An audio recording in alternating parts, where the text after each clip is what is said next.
partitë opozitare mund të dalin edhe më keq se sa në zgjedhjet e kaluara. E qartë. Kurrë nga ana tjetër,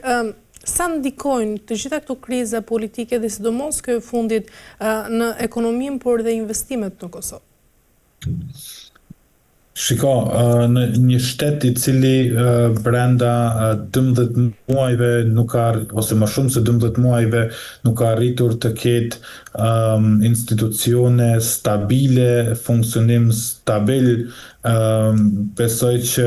askush nuk është interesuar edhe të financoj. Në këtë rast edhe po flasim për fondet e BE-s, të cilat jo vetëm që do ta prekin Kosovën, por edhe gjithë Ballkanin, po me veçanti flas për Kosovën sepse unë po të isha pjesë e Bashkimit Evropian, nuk do ta kisha guximin të investoja në Republikën e Kosovës sepse një politik kaq e brisht e cila është kaq e luhatshme dhe nga dita në ditë kemi mundësinë të shkohet në zgjedhje, nuk është që mund të përdoren këto fonde për diçka tjetër. Ato nëse nuk ka bëj 60 milion të cilat dëshironte ti financonte BE-ja, do t'i garantonin Kosovës 6 palë zgjedhje, sepse tek ne një palë zgjedhje kushtojnë për 10 milion. Prandaj përse duhet t'i japin ato 60 milion kur ne nuk jemi stabil dhe konsistent në qëndrimet dhe udhëheqjen e vendit. Kush është duke përfituar më shumë nga kjo krizë politike, Visar? Më së shumti janë duke përfituar armiqt e përbetuar të Republikës së Kosovës. Nuk besoj që partitë politike kanë përfitim afat gjatë, ato mund të kenë përfitim afat shkurtër, afat shkurtër duke I marrë një grusht vota më shumë se sa zgjedhjet e kaluara, mirë po populli I Republikës së Kosovës e ka dëshmuar që ne mund të durojmë për 10, mund të durojmë për 20, mund të durojmë edhe për 30 vite, por që në momentin e parë që vendosim të hakmerremi, politikanëve tanë I çojmë të shtëpia dhe nuk mendojmë fare. Kjo ndodhi në vitin 2021, kur pjesa dërmuese e qytetarëve të Republikës së Kosovës, pra mbi 50% në atë periudhë vendosën që partitë opozitare tashmë t'i çojnë në opozit dhe mos t'i lejojnë të jenë pjesë e pushtetit sepse në syrin e tyre ato nuk kishin bërë aq mjaftueshëm sa duhej dhe mund të kishin hapësirë. Prandaj përfitimet afat shkurtra nuk do t'ju ngelin në fyt një ditë të gjithë këtyre politikanëve të cilët e kanë fatin e mirë të jenë shërbëtorë të qytetarëve të tyre, sepse jo gjithkush ka mundësinë dhe fatin të jetë në pozitat të cilat janë ata, në vend se ti përdorin themi për mirë dhe tentojnë të shërbejnë ashtu siç duhet për qytetarët e tyre, ata këto pozicione I kthejnë në lojra politike dhe qytetari I Republikës së Kosovës po flas sidomos për ne këtu, nuk harrojmë asnjëherë. Qartë. Visar, nga ana tjetër, në kohën kur Kosova është duke u përballur pra ashtu si thamë një krizë të thellë të funksionimit institucional dhe me rrezikun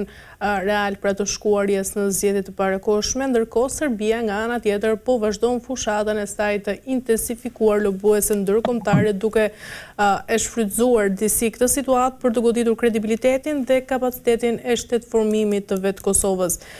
Mendon se po I përdor Serbia të gjithë krizën në Kosovë Visar si një armë diplomatike për të minuar shtetësinë e saj dhe nga ana tjetër sa e dëmton e gjithë kjo situatë kredibilitetin ndërkombëtar të Kosovës, sigurisht në sytë e partnerëve perëndimor. Po nis me këtë fundit, definitivisht kredibiliteti shtetëror normalisht që nuk është I njëjtë kur ti ke 4-5 palë zgjedhje brenda një viti dhe nuk arrin të kesh një konsensus të brendshëm politik. Edhe shtetet ndërkombëtare do të thojnë se çfarë dreqin kanë këta, çfarë dreqin do të bëjmë me këta njerëz ne. Si duhet të merremi vesh me këta njerëz kur I përzinin durt politikanët ndërkombëtar posaçërisht ambasadorët, ne I kritikonim pse po I përzin durt sepse ne tashmë jemi shtet sovran. Sot kur ata I kanë çu durt në një farforme prej neve dhe nuk merren fare me këtë pjesë,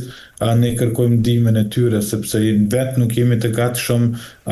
të zgjedhim këto ngërçe kaq të vogla politike. Prandaj Serbia si një dhënë për dinake politike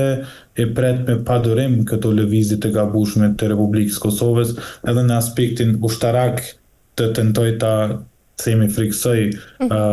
Republikën e Kosovës, po edhe në aspektin diplomatik të dalë e të kërkoj çnjohjen e Republikës Kosovës, sepse këta njerëz thotë shumë qartë, këta njerëz nuk janë të gatshëm të bashkëbisedojnë mes veten e lere mo t'i ndihmojnë dikujt tjetër.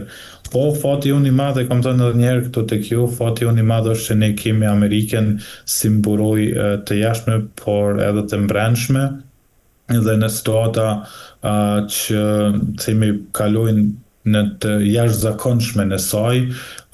besoj që patjetër do të kemi edhe ndërhyrjen e Amerikës dhe ajo patjetër që pastaj do të zgjedh komplet këto situata. Nga ana tjetër, Më fal edhe këtë pjesë, nuk kemi mas ne as të drejtën e as guximin të themi pse po na vinë kryeministrat, kryeparlamentar, president dhe ministrat në zarfa.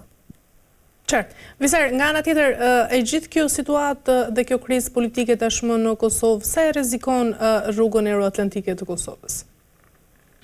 Patjetër që ne do të ngecim, nuk do të jetë e njëjtë.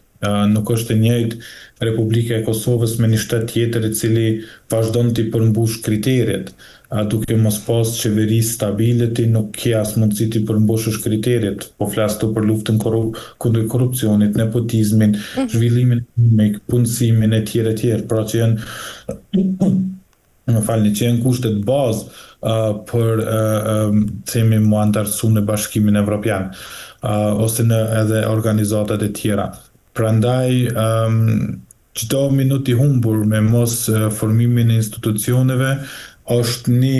periudhë e gjatë e humbur në raport me Bashkimin Evropian, sepse historikisht ne si shqiptarët nuk i kemi marrë gjërat asnjëherë fal. Na është dashur të derdhim shumë mund, sakrificë e gjak, ndoshta për të marrë një pjesë të vogël të asaj shumicës që na takon, duke marrë parasysh historinë dhe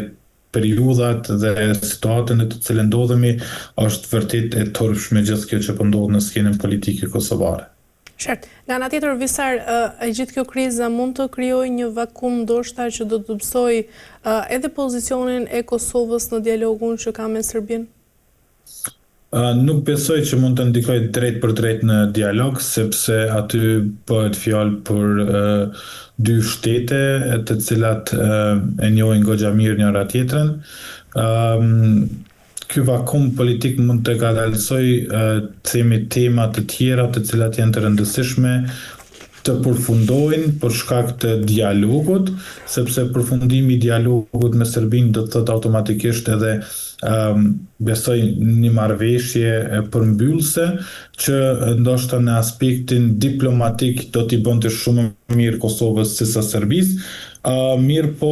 duke pa që nuk kemi themi institucione dhe njerëz kredibil t'i dërgojmë në delegacion ose në takime, ne vazhdojmë të qëndrojmë këtu brenda duke luftuar me shpatën njëri tjetrin. Qartë. Mirë, Visar, ndërkaq për ta mbyllur, mendon se ka ende një hapësirë për një marrëveshje të shpejtë, apo nga ana tjetër skenari i zgjedhjeve është i pashmangshëm le të themi, dhe kush do të mbajë përgjegjësinë kryesore për gjithë këtë krizë që është shkaktuar? Shiko, unë e kam thënë dhe vazhdoj të qëndroj stoik atij mendimit tim që ne jemi në këtë situatë për shkak të zotit Kurti, Osmani dhe Abdigjiku. Ky trinomi Kurti, Osmani, Abdigjiku, duke dashur